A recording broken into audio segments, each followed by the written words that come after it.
So magandang gabi po sa inyong lahat mga kapalarista. Pag-usapan natin etong si General Browner na talagang pinupuri ngayon ng mga Pilipino dahil sa interview niya na to.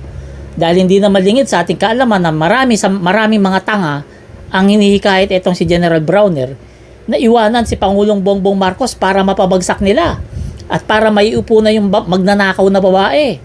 Kasi alam naman natin, AFP na lang ang pag-asa ng mga buwaya at mga tanga para maiupo yung magnanakaw na babae. Kaso dito sa interview na to, asar talo sila. Kasi nakita nila si General Browner, matino at hindi nabibili ang prinsipyo at nananatiling tapat sa konstitusyon na kanyang sinumpaan. Eto, panoorin nyo ang video bago natin reaksyonan. Kaya po ako nagtataka kasi bakit po yung ibang mga kababayan natin nananawagan sa Armed Forces of the Philippines na makialam? Kung ang Armed Forces po ay makikialam katulad ng experience natin sa EDSA 1 at EDSA 2, EDSA 1, EDSA 2, tatlong bagay lang po yun either coup d'etat or withdrawal of support from the President. Yung nakita po natin nung nag-withdraw si General Angie Reyes, yung Chief of Staff noon. Time ni dating Pangulong Erap Estrada. Dating Pangulong Erap Estrada. At pangatlo, yung military junta. Okay. Alam niyo po, pagka nangyari itong mga, any of these three, ay hindi po maganda para sa ating bayan. Dahil maapektuhan yung ating ekonomiya at yung ating international standing. Wala na pong utang sa atin or i-freeze po yung assets. At yung pong standing natin katulad sa ASEAN. Okay. Panandeo, di ba ngayon po ang hindi na lang natin na unahan ay ang Cambodia, Laos, Myanmar. Lahat po ng ibang mga ASEAN countries. Vietnam, naunahan na tayo. At nakausap ko rin po yung Prime Minister ng Cambodia. Kaibigan ko po si Prime Minister Hun Manet dahil dati po siyang commander ng army nila. Magka-batch po kami. Okay. So, sabi niya sa akin nung dinalaw ko siya, sabi niya, you know what? Someday we are going to overtake the Philippines. Wow. Because you are importing rice from us. So, Talaga. So, rice exporter pala sila. rice exporter Wow. sila. Oo. So, kailangan po talaga ay wag na tayong manawagan sa Armed Forces of the Philippines na makialam po dito sa ating political and itong democratic processes natin. Okay, General Browner, sir, ano ang gusto nila mangyari? Military junta, military takeover o constitutional succession na kung mapatalsik ang Pangulong Marcos, ang Vice Presidenta ipapalit? Ano po yung mga alternative na iminumungkahin itong grupo nila General Pokis? Well, during that meeting po, wala naman po silang sinabi. Inaantay nga po namin kung ano yung gusto talaga nilang gawin namin, pero hindi nila binanggit. Pero kitang-kita naman po sa mga pag nagrarally sila, yung mga panawagan nila, etc. At yung mga posters nila na nagsasabi na General Browner, makialam ka na, o kaya Sumama ka na. Makinig ka sa taong bayan.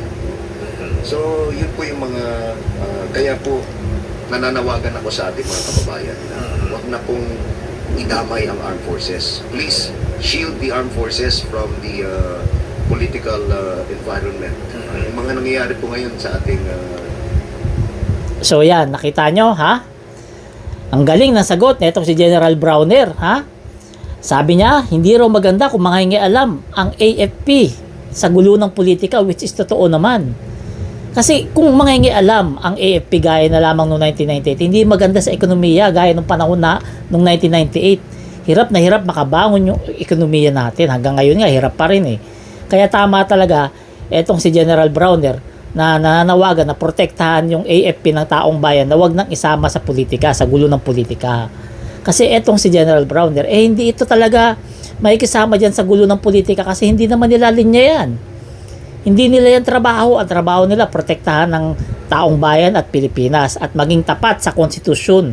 Yun ang sinumpaan nila. O kaya yung mga general na retired yan, mga malilitang utak ng mga yan. Mga dating sundalo rin yung mga yan. Alam nila, sumumpa sila sa tungkulin na proprotektahan ng Pilipinas, proprotektahan ng taong bayan. Pero bakit inihikayat nila si General Browner na iwanan ang presidente? at sumama raw sa taong bayan. Paano naging taong bayan? Hindi nga kayo umaabot ng 1,000.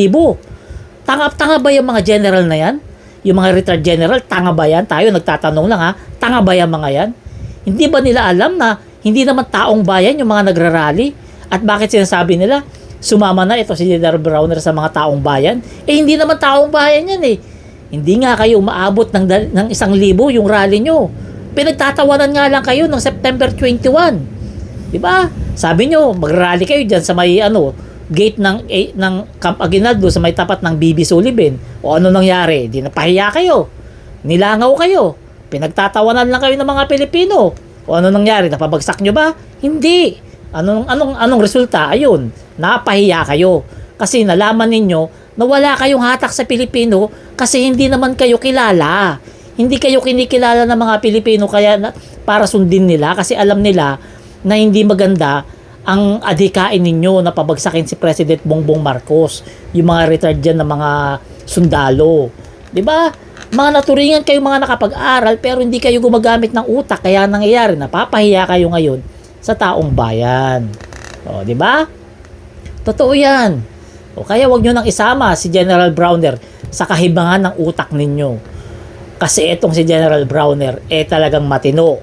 Hindi ito nagbebenta ng dignidad. Hindi ito nabibili. Yung kaluluwa nito hindi ito nabibili.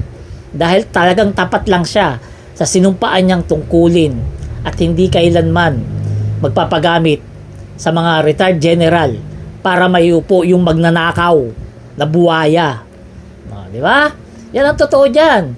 Masaktan na yung masaktan, mapahiya na mapahiya, pero yan ang totoo dyan. Hindi suportado ng taong bayan yung ginagawa nyong panawagan na bumaba o iwanan ni General Browner si Pangulong Bongbong Marcos. Hindi yan mangyayari. Kasi nga, hindi kayo taong bayan, konti lang kayo. Konti lang, hindi nga kayo maabot na 1,000 nung September 21 di ba? Wala kang epekto. Mas marami pa yung mga kakamping sa inyo. Mas marami pa kung ano nangyari. Si Singson, pahiya, pinagsisigawan lang ng mga tao. Si Philip Salvador, pahiya rin.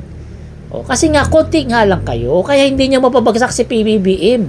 Konti lang yung sumusuporta sa inyo na mga Pilipino, mga tanga pa yung mga yun.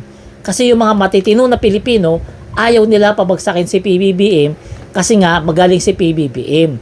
Tanging siya lamang ang nagbulgar ng katiwalian dito sa atin na hindi nagawa ni Duterte.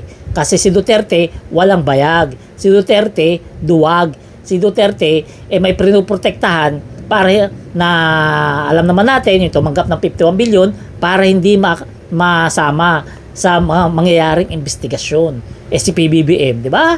All out war. Lahat ibunyag. Lahat madamay na kung madamay. Yan tapos gusto niya pabagsakin? Ang ipalit yung magnanakaw, wala. Hindi talaga kayo susuportahan ng taong bayan. Di ba? So kayo, ano sa tingin nyo sa video natin na to? Comment down below. At huwag niyo po kalimutan, please subscribe sa ating YouTube channel. Salamat.